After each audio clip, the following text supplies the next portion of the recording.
¿Cómo están? Bueno, vamos a ver qué es lo que está pasando en la Argentina mientras que en el mundo ocurrió la Primera Guerra Mundial y el periodo de entreguerras que estuvimos analizando. Para darnos cuenta de eso, lo que vamos a hacer primero es retroceder un poco en el tiempo. Vamos a hacer un reconto de lo que pasó entre 1880 y 1916. ¿Por qué tomo ese lapso de tiempo? Porque es el lapso de tiempo que en la Argentina se instaura el orden conservador. ¿Qué es el orden conservador? Es la Argentina inserta en la División Internacional del Trabajo como país proveedor de materia prima. Esto se produce a partir de que la revolución industrial en Inglaterra genera la propuesta de que los distintos países del mundo pongan en el mercado mundial aquello que pueden producir con menor costo y que les va a dar mayor rentabilidad. Y nosotros nos incluimos en ese mercado internacional como agroexportadores de trigo y de lana, básicamente, y más tarde va a ser de carne y cuero. Esa Argentina agroexportadora recibe cientos de miles de inmigrantes porque le hacía falta mano de obra y porque tenía la idea, esas generaciones que se las llamó generación del 80, Mitre, Sarmiento, Avellaneda, tenían la idea de que había que europeizar a la Argentina, traer otras razas superiores, blancas, porque las razas indias y gauchas eran inferiores y no servían para el trabajo y no eran productivas. Con esa idea no se dudó en matar indios, gauchos, perseguirlos, ponerlos presos.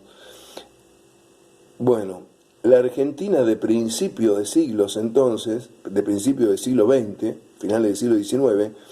era una Argentina agroexportadora y oligárquica, uno de los países más ricos del mundo.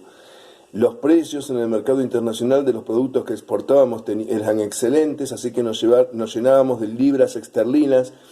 que era la moneda con la que el Reino Unido nos pagaba por nuestras exportaciones, y ella era nuestra fundamental compradora también. En condiciones que siempre beneficiaba más al Reino Unido que a nosotros, pero igual esto llenaba al país de dinero. Unas divisas que bajo ningún punto de vista tenían distribución social equitativa,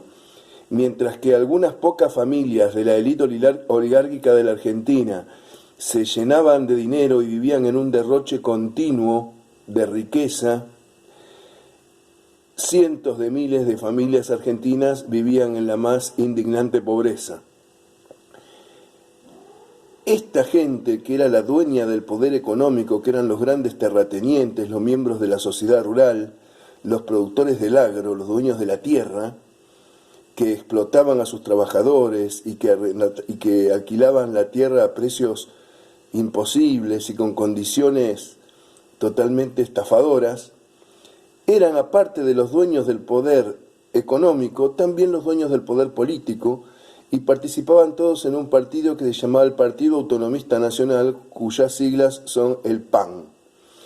Y año tras año iban logrando siempre los puestos de presidente, de vicepresidente, de gobernadores.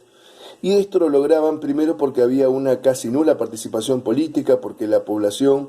no participaba en el voto, porque el voto era selecto, era un voto cantado, se votaba en las iglesias y en voz alta, bajo presión, con peligro de castigo y amenaza,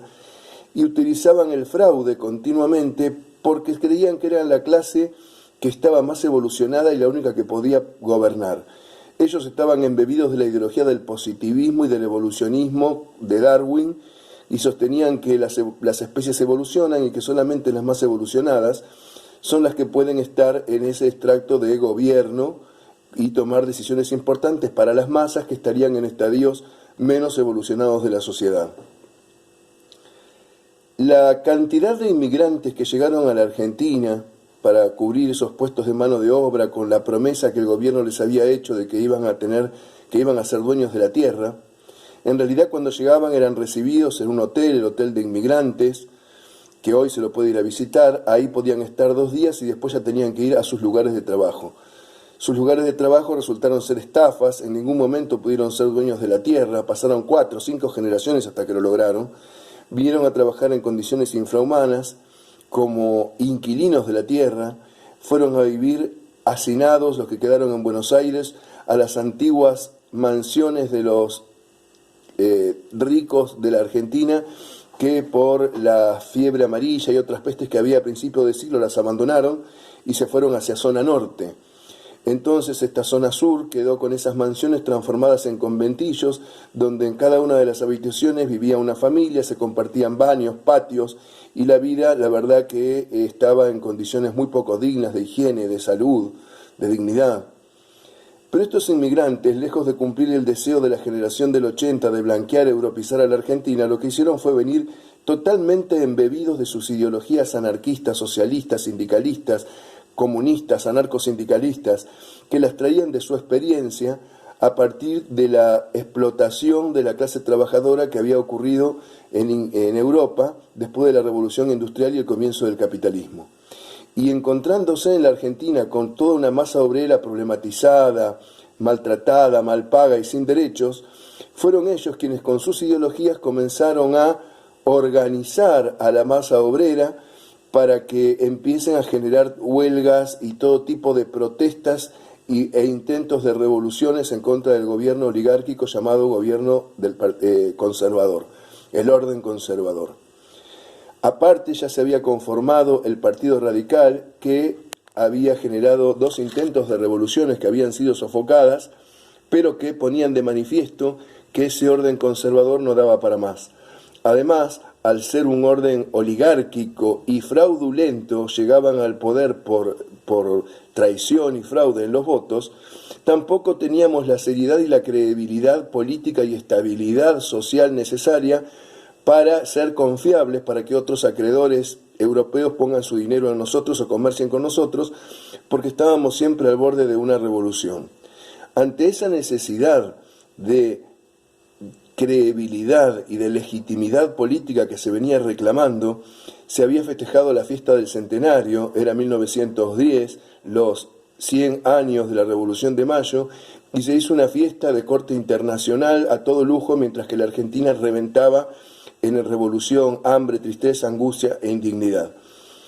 En esas condiciones es que en 1912 Roque Sáenz Peña propone la ley de voto obligatorio, universal y secreto para abrir el juego político y para que los resultados de las elecciones queden legitimados por elecciones reales, confiando en que igual iban a ganar ellos porque la participación política de las masas iba a ser baja o nula. Así es que en 1916, por primera vez en la Argentina, asciende un presidente electo democráticamente, real, por el Partido Radical, que fue Irigoyen. En 1916, entonces, se llega al quiebre del orden conservador totalmente manifestado y se entra en el periodo que se lo llamó democratización de la República Argentina. El gobierno de Irigoyen es un populismo temprano, basado en las clases medias y algunas clases populares y algunos sectores descontentos del PAN, y va a tener una relación transformadora con los trabajadores, va a aumentar salarios, va a cambiar condiciones de trabajo, pero también en momentos fuertes va a reprimir. Existen